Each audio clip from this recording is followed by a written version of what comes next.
Assalamualaikum warahmatullahi wabarakatuh dan salam sejahtera. Hari ini kita berjumpa lagi untuk sesi sambungan daripada video hari itu, objektif pembelajaran yang kedua dalam dunia mikroorganisma. Okey, hari ini cikgu nak berbincangkan berkaitan dengan bakteria, fungi, protozoa, virus dan juga alga berdasarkan ciri seperti saiz, bentuk, habitat, cara pembiakan dan juga nutrisi.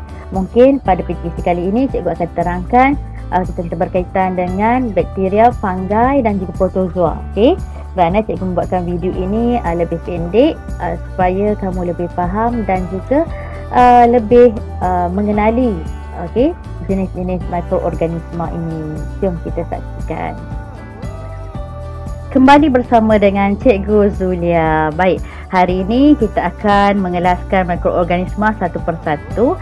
Iaitu fungi, alga, protozoa, bakteria dan juga virus. Kita dah belajar pada pembelajaran yang lalu. Masih ingat lagi ada 5 jenis mikroorganisma. Yang ini kamu kena ingat. Dan kita akan pergi kepada fungi atau kulat. Muko merupakan fungi mikroskopik. Apa tu muko ni? Bentuk ni yang kamu dapat lihat ni. Ini adalah mucor.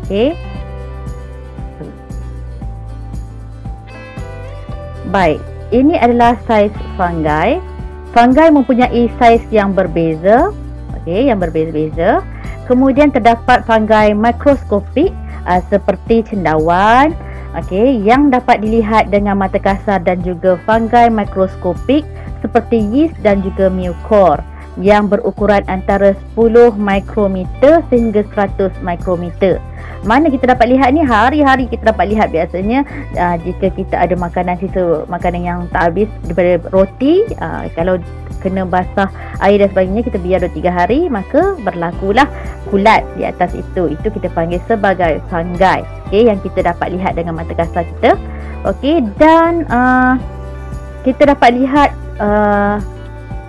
yeast, mikroskopik yeast, yang kita masak dalam makanan dan sebagainya, itu kita menggunakan yeast. Itu juga adalah mikroorganisma. Baik, fungi mikroskopik hanya dapat dilihat dengan bantuan mikroskop.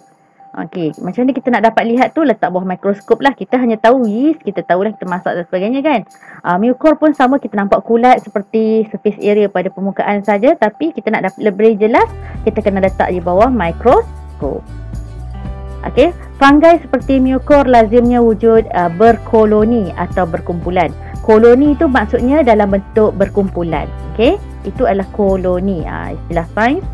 Baik, seterusnya bentuk fungi. Bentuk fungi. Macam mana bentuknya? Pertama, fungi itu fungi unisel seperti yeast berbentuk sfera kecil. Cuba lihat di sini ada sfera kecil. Sfera kecil. Kemudian fungi multisel seperti mucor lazimnya terdiri daripada sporangium yang berbentuk sfera dan hypha yang berbentuk bebenang. Kalau kita lihat pada permukaan roti itu ada mucor ni, dia ada bebenang macam ni. Baik, ini kalau lihat di gambar rajah ni, dapat lihatlah dengan lebih jelas. Spora dan juga struktur asas sel yeast yang kita makan. Cikgu, yeast yang kita makan tu ke? Iyalah. Kadang-kadang dia untuk kita masak dan sebagainya kan, buat kuih-muih dan sebagainya, itu adalah yeast lah. Baik, nutrisi fungi. Apa tu nutrisi fungi? Sesetengah fungi merupakan saprofit yang memperolehi nutrien daripada organisma yang telah mati dan reput, manakala setengah fungi lagi ialah parasit yang memperoleh nutrien daripada perumahnya. Contoh macam kulat, kalau kita tengok cendawan dan sebagainya, tumbuh yang memperoleh nutrien daripada perumahnya, tumpang, pokok-pokok yang dah mati dan sebagainya lah, macam itu. Jadi ada juga saprofit yang memperoleh nutrien daripada organisma yang telah mati dan juga reput. Habitat fungi, di mana dia hidup. Habitat ni tempat tinggal dia lah. Habitat mikroorganisma lazimnya dihubungkan dengan nutrisi mikroorganisma. Di mana dia dapat makanan. Nutrisi tu makanan dia lah. Oleh itu, fungi biasanya hidup di tempat yang mempunyai bahan reput yang banyak. tinja. Okey, najis lah kulit haiwan dan juga makanan. Okey, fungi juga sesuai tumbuh di persekitaran yang gelap dan juga lembap. Jadi senang dapat. Sebab itu kalau roti kita biar kena air dan sebagainya, kita biar dalam sehari dua, dia dah tumbuh fungi. Okey, mucor di situ. Baik. Ini adalah bahagian pertunasan pembiakan Asex, okey, bagi yeast. Okey, cara pembiakan fungi. Okey, cuba lihat di gambar rajah di tepi ni. Okey. Spora merupakan set mikroskopik yang dibebaskan oleh sporangium. Okey, dalam spora tu, okey, cuba lihat gambar rajah itu. Okey, cikgu cuba. Okey, gambar rajah ini, okey, pembentukan spora, okey, pembiakan Asex. Okey, sporangium ni di bahagian, kalau kamu lihat tu sporangium, dia ada di bahagian yang bulat atas tu kan, spora-spora tu. Okey, pertemuan antara haifa, okey, konjugasi pembiakan seks di bahagian tengah tu lah. Okey, next. Okey, apabila spora yang sangat halus dan ringan dibawa oleh angin ke persekitaran yang sesuai, spora tersebut akan bercambah tanpa persenyawaan. Okey, dalam proses konjugasi pula, pertemuan haifa berlaku, gamet dihasilkan dan persenyawaan gamet menghasilkan mucor yang baharu. Di bahagian sinilah. Okey, di bahagian, kalau kamu lihat tu ada ditulis situ, pertemuan antara haifa. Maksudnya haifa tu konjugasi lah. Okey, di sini. Okey, jadi dapat lihatlah bagaimana pembentukan spora, pembiakan Asex dan juga kamu lihat di sini. Okey, bagaimana proses konjugasi pula berlaku. Okey. Yang ini boleh rujuk di buku teks muka surat 6 dan juga muka surat 7. Okey, muka surat 6 dan juga muka surat 7 di buku teks. Baik, seterusnya adalah alga. Apa tu alga? Nampak tak warna hijau di sini? Okey, alga berwarna hijau. Okey, nutrisi alga. Okey, apa tu nutrisi? Okey, apa tu nutrisi alga? Okey, kebanyakan alga berwarna hijau disebabkan oleh kehadiran klorofil di dalam selnya. Okey, kalau kita tahu tumbuhan jika mempunyai klorofil maka dia akan berwarna hijau. Okey, kemudian perkara ini turut membezakan alga mikroskopik daripada mikroorganisma lain. Okey, jadi mikroorganisma lain tidak berwarna hijau. Ini alga lah kalau macam bentuk macam ni. Klorofil membolehkan alga menghasilkan makanannya sendiri melalui fotosintesis. Ingat lagi pada tingkatan 3, okey, kamu dah belajar berkaitan dengan proses fotosintesis. Okey, jadi proses fotosintesis adalah proses di mana tumbuhan menghasilkan makanannya sendiri. Okey, baik. Habitat alga, di manakah alga tinggal? Okey, habitat dia. Okey, alga ialah di bahagian air tawar habitatnya. Okey, air masin, tanah lembap dan kulit pokok yang terdedah kepada cahaya matahari. Bagaimana cara dia membiak? Okey, alga seperti Chlamydomonas sp. Yang ini kamu dah belajar masa tingkatan 1. Okey, Chlamydomonas sp dapat membiak secara aseks melalui belahanda 2 dan juga secara seks melalui konjugasi. Okey, cikgu tak pernah dengar pun Chlamydomonas ada. Okey, kamu belajar di tingkatan 1 atau tingkatan 2 ya. Silibus yang lama di tingkatan 1. Okey. Alga seperti Spirogyra sp pula membiak secara seks melalui konjugasi. Okey, baik. Cuba lihat di sini, perhatikan gambar rajah yang cikgu tunjukkan ini. Okey, kamu akan lihat pembiakan aseks dan seks dalam Chlamydomonas sp. Okey, jadi ada 2 lah. Okey, perhatikan betul-betul. Okey, di sini ada mitosis. Okey, berlaku pembiakan aseks. Okey, kemudian sehinggalah berlakunya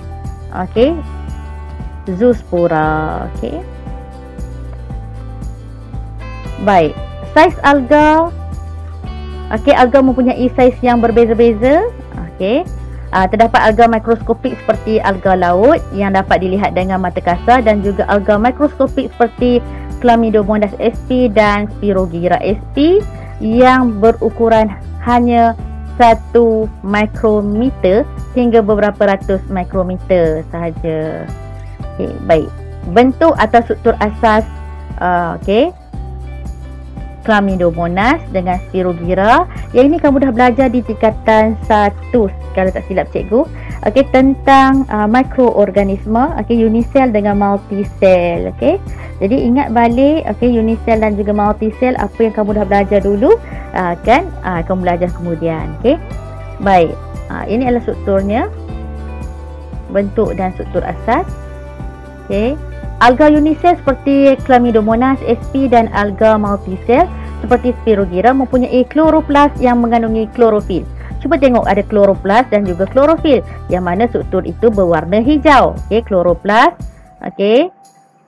Dalamnya mempunyai klorofil. Sebab itu tengok di sini dia berwarna hijau dekat situ. Okey. Baik, next adalah protozoa. Bentuk protozoa ya. Ini semua dah belajar ni masa tingkatan 1 dan tingkatan 2. Kebanyakan protozoa merupakan mikroorganisme unisel. Okey.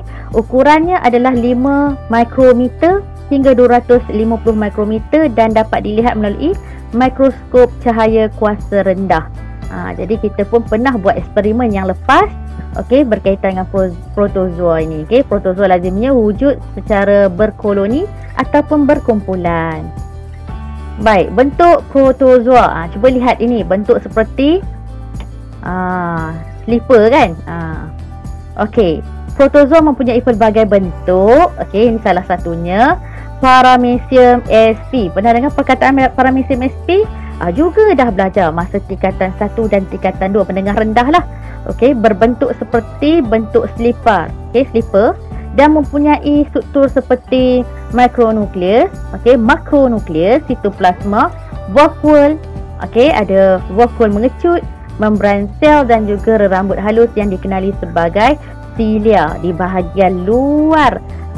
Luar dia paramecium ada kita panggil sebagai cilia, macam rambut itu. Baik, ini nampak tak? Nampak tak dia punya struktur macam slipper kan? Jadi sitoplasma, makronukleus, vakuole makanan, cilia, nampak lebih jelas lah di sini. Membran sel, jadi inilah struktur asas salah satu contoh. Jadi ini namanya Paramecium sp. Sp tu apa cikgu? Sp tu adalah spesies. Ini adalah bentuk protozoa juga, namanya ameba. Ameba sp tidak mempunyai bentuk yang tetap. Bentuknya berubah-ubah semasa bergerak. Sentiasa bergerak seperti jelly macam dia. Ameba sp mempunyai struktur seperti nukleus, sitoplasma, vakuole, dan juga membran sel. Ini bentuk. Pernah lihat kan bentuk ini? Di menengah rendah memang ada. Sepatutnya kamu dah lukis dan juga labelkan dia punya struktur. Ada vakuole, ada sitoplasma, nukleus dan juga membran sel. Dan tidak mempunyai bentuk yang tetap. Baik, nutrisinya, protozoa mengamalkan nutrisi yang pelbagai jenis. Terdapat protozoa yang dapat menjalankan fotosintesis seperti Euglena. Euglena ni sp ini pun kamu dah belajar juga. Di tingkatan 1 atau tingkatan 2 macam itu. Jadi cikgu ulang pada tingkatan 5 ini tajuk lebih luas mikroorganisme. Ada yang bersifat seperti parasit seperti Plasmodium sp.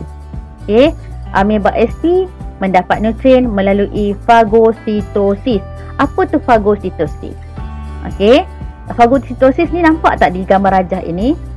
Gambar rajah ini cikgu tunjuk sekejap. Gambar rajah ini adalah fagositosis, di mana dia mengepung macam itulah, mengepung makanan. Jadi dia mendapat nutrien daripada macam itulah bentuknya fagositosis. Ameba sp menggunakan unjuran sitoplasma yang dikenali sebagai pseudopodium atau kaki palsu untuk bergerak dan mengepung makanan semasa fagositosis. Cikgu cakap tadi itulah, dia guna pseudopodium, kaki palsu untuk engulf, maksudnya untuk kita panggil mengepung makanan itu. Baik, ini adalah contoh gambar rajah fagositosis, bagaimana ameba ini melakukan fagositosis untuk makan kan, mencari nutrien. Baik, cara pembiakan protozoa baik melalui belahan dua. Bermula dengan pembentukan nukleus, diikuti dengan pembahagian sitoplasma.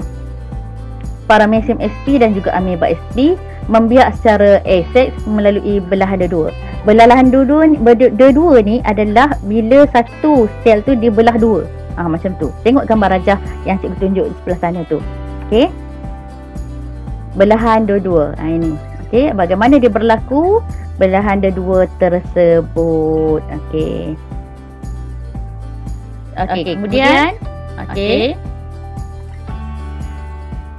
contohnya dia bahagi dua untuk bentuk dua sel anak yang mempunyai bahan genetik yang serupa dengan induk. Baik, cara pembiakan protozoa. Pertama, Paramecium sp membiak juga secara seks dan melalui konjugasi. Dua Paramecium sp bertaup dan bertukar genetik yang berlaku. Okey, itu berkaitan dengan cara pembiakan. Habitat protozoa pula, habitat Paramecium sp adalah dalam air tawar. Okey, habitat ameba pula termasuklah tanah yang lembap, air tawar, air laut dan juga perumah. Okey, boleh hidup ameba. Okey. Baik, next kita masuk tentang tajuk bakteria. Tadi dah habis tentang protozoa, sekarang kita masuk tajuk tentang bakteria. Okey. Baik, ini rupa paras bakteria, cantik kan? Okey, bentuk begini. Baik, bagaimana bentuk saiz bakteria tersebut? Bakteria merupakan mikroorganisma unisel yang berukuran antara 0.2 mikrometer hingga 10 mikrometer. Sangat kecil. Okey, bakteria dapat dilihat melalui mikroskop cahaya kuasa tinggi. Okey, kita tak boleh lihat dengan mata kasar kita. Bentuk bakteria. Okey, penamaan dan pengelasan bakteria adalah berdasarkan bentuk asas bakteria, iaitu sfera, kita panggil coccus, okey, pilin, spirillum,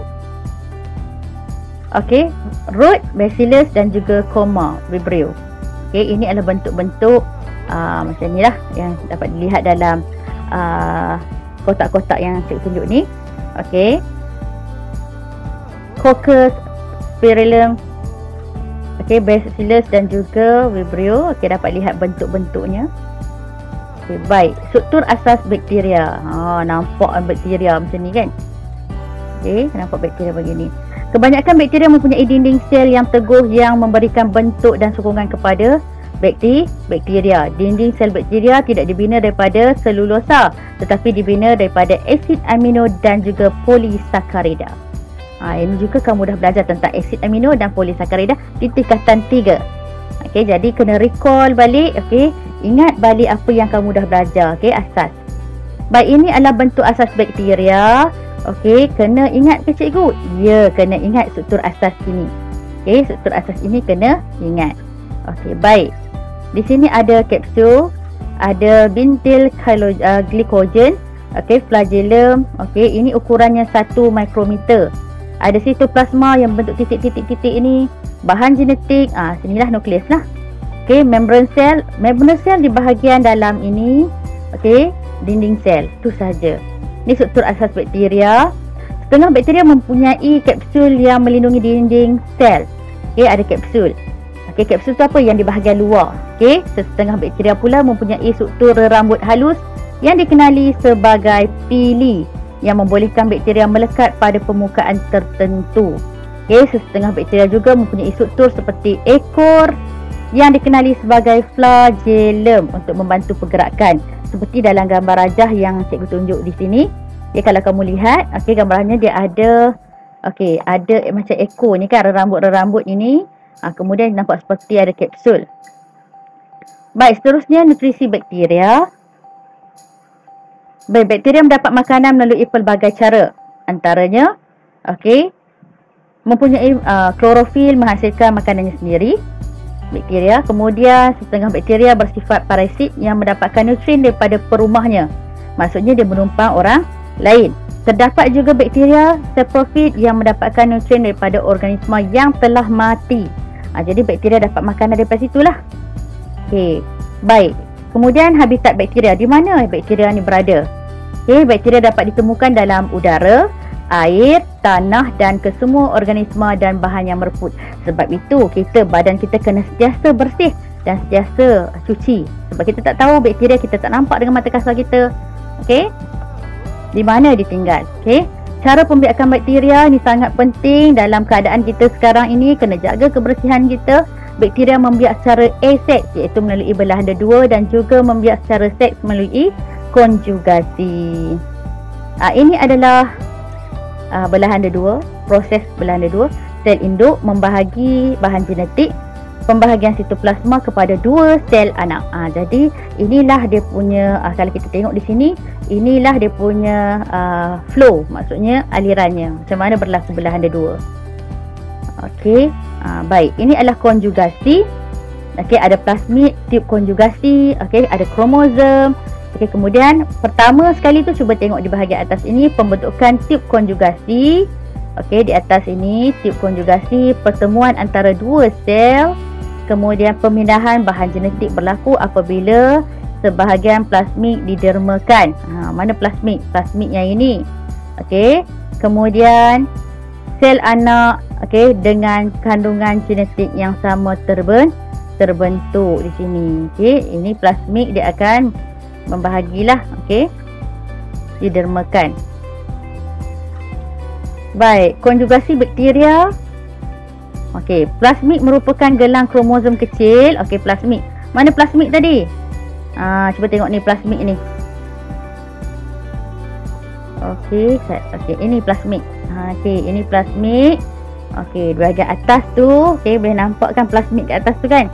Okey, jadi plasmid merupakan gelang kromosom kecil yang mempunyai bereplika secara bebas dan bertanggungjawab untuk memindahkan bahan genetik semasa konjugasi bakteria berlaku. Okey, ciri istimewa bakteria. Kenapa istimewanya bakteria?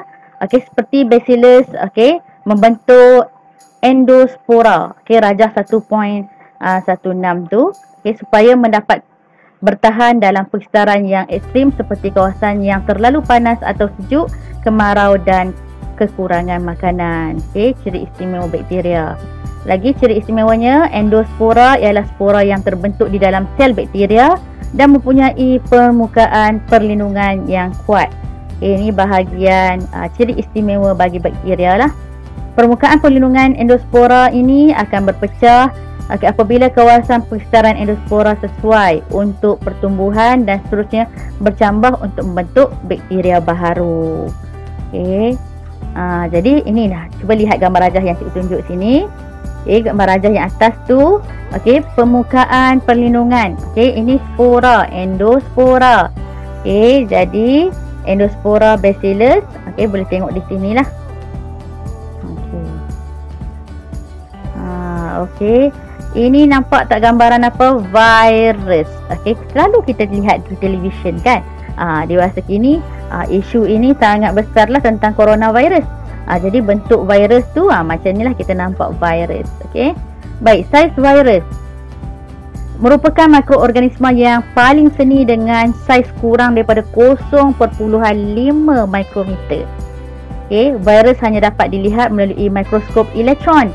Sebab itu kita sekarang ni kena ikut SOP tutup. Okey, pakai pelitup muka sebab kita tak akan nampak virus. Bentuk virus macam-macam ada, cantik kan. Virus yang atas sekali tu bentuk seperti ni adalah virus HIV. Okey, hepatitis B, okey, Ebola virus. Pernah dengar tak satu ketika penyakit Ebola? Kemudian okey, adenovirus, influenza, ini yang sangat famous dalam tahun 2 tahun lepas. Okey, kemudian rabies virus, okey, bacteriophage ni, okey, kemudian kita ada virus-virus yang lain lah, rotavirus dan sebagainya lah.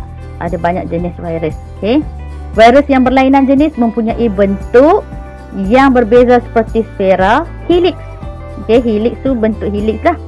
Okay, yang bukan bulat tetapi dia bentuk bujur sedikit helix.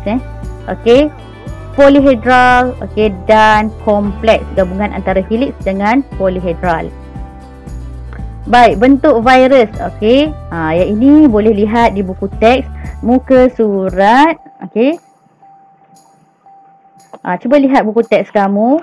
Okey, berkaitan dengan tajuk virus. Muka surat 14 dan juga 15. Lebih jelas bentuk virus. Ada 4 jenis bentuk: sfera, helix, okey, polyhedral dan juga kompleks. Okey, ditunjukkan dengan lebih jelas di muka surat 14. Okey, kena refer buku teks dengan jelas sebab semua orang mempunyai buku teks. Ini penerangan cikgu sahaja. Okey, baik. Cuba tengok struktur asas virus. Okey, ini adalah struktur asas virus. Ada glycoprotein, genom, okey, kapsid ni dan juga kod. Virus terdiri daripada berbenang asid nukleik, okey, asid deoksiribonukleik iaitu DNA. Pernah dengar perkataan DNA? Dah belajar pada tahun lepas. Okey. Kemudian atau asid ribonukleik RNA yang dilindungi oleh lapisan protein. Lapisan protein ini dikenali sebagai kapsid yang menentukan bentuk virus. Baik, ciri khas virus berbeza daripada organisma lain.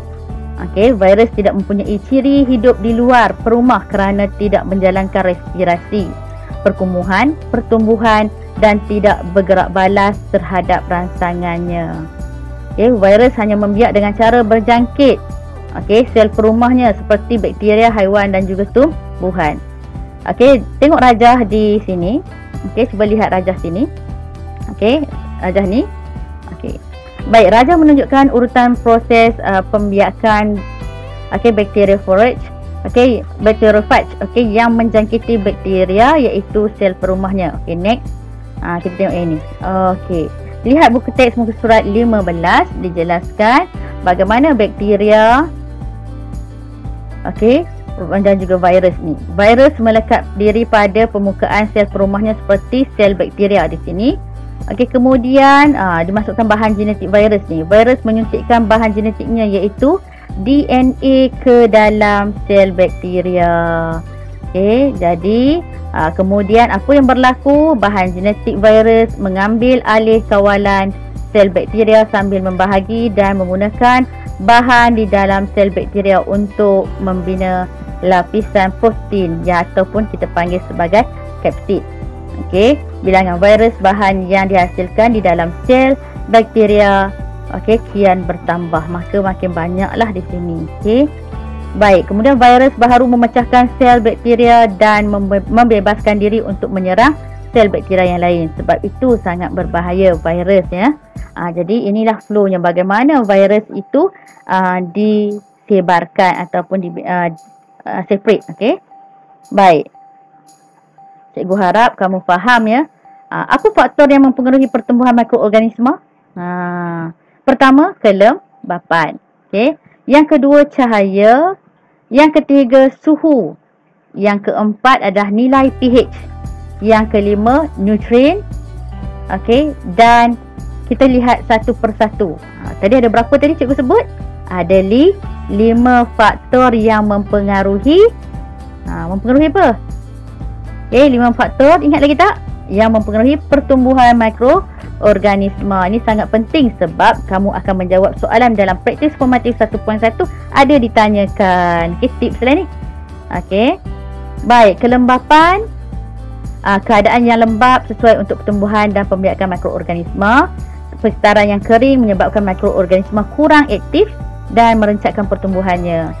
Okey, kalau cahaya pula, mikroorganisma seperti alga mempunyai klorofil yang memerlukan cahaya sebab nak buat makanan sendiri iaitu fotosintesis.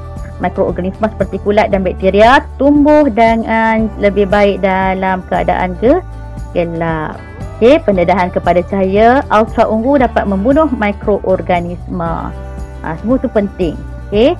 Kemudian suhu di antara 35 darjah Celsius hingga 40 darjah Celsius merupakan suhu optimum bagi pertumbuhan mikroorganisma. Okey. Nanti bila sempat buat eksperimen lebih fahamlah. Keadaan suhu terlalu rendah seperti terdapat di dalam peti sejuk merencatkan pertumbuhan mikroorganisma. Sebab itu kita simpan makanan kita di dalam peti sejuk. Okey, sebab dia merencatkan pertumbuhan mikroorganisma. Kalau ada roti, simpan dalam peti sejuk, jangan biar terdedah. Okey. Baik, keadaan suhu terlalu tinggi pula mampu membunuh mikroorganisma. Okay, suhu yang terlalu tinggi. Okay, sebab itu kita kadang-kadang kita simpan dalam suhu yang tinggi, dia akan bukan simpan, kita masak pada suhu yang tinggi, dia akan membunuhlah mikroorganisma. Okay. Baik, nilai pH. Okay, pH 7 adalah pH yang neutral. Kita tahu nilai pH 7 adalah neutral, merupakan nilai pH optimum bagi pertumbuhan kebanyakan mikroorganisma. Okay. Mikroorganisma dapat hidup di percairan yang sedikit berasid atau beralkali. Jika terlalu berasid, dia tak boleh hidup. Okay. Baik, ini adalah nutrien. Kadar pertumbuhan mikroorganisma meningkat dengan kehadiran nutrien yang cukup, maksudnya makanan lah. Okay. Kadar pertumbuhan mikroorganisma akan terencat walaupun dengan kehadiran nutrien apabila faktor lain seperti kelembapan, cahaya, suhu dan nilai pH adalah terhad. Okay, kalau ada makanan pun dia tak boleh hidup juga sekiranya faktor lain tidak diambil kira. Baik, okay. Itu sahaja sebelum kita masuk tajuk yang seterusnya. Okay, cikgu harap kamu semua faham berkaitan dengan objektif pembelajaran yang kedua, iaitu menjelaskan tentang 5 kumpulan mikroorganisma berdasarkan ciri-ciri yang terdapat pada setiap mikroorganisma tersebut. Baik, itu sahaja pada hari ini perkongsian yang kita buat, dan cikgu harap semua murid dapat memahami. Sekiranya ada salah dan silap, boleh memberi teguran kepada cikgu secara berhemah dan kita kongsikan ilmu. Okay, jangan lupa like, share dan juga subscribe channel Cikgu Zulia di bawah ini, dan kita akan dapat notification yang video yang seterusnya. Baik, jika sendiri kita biasa, jika kita bersama-sama menjadi luar biasa. Baik, dengan itu kita jumpa lagi di lain video. Terima kasih. Bye.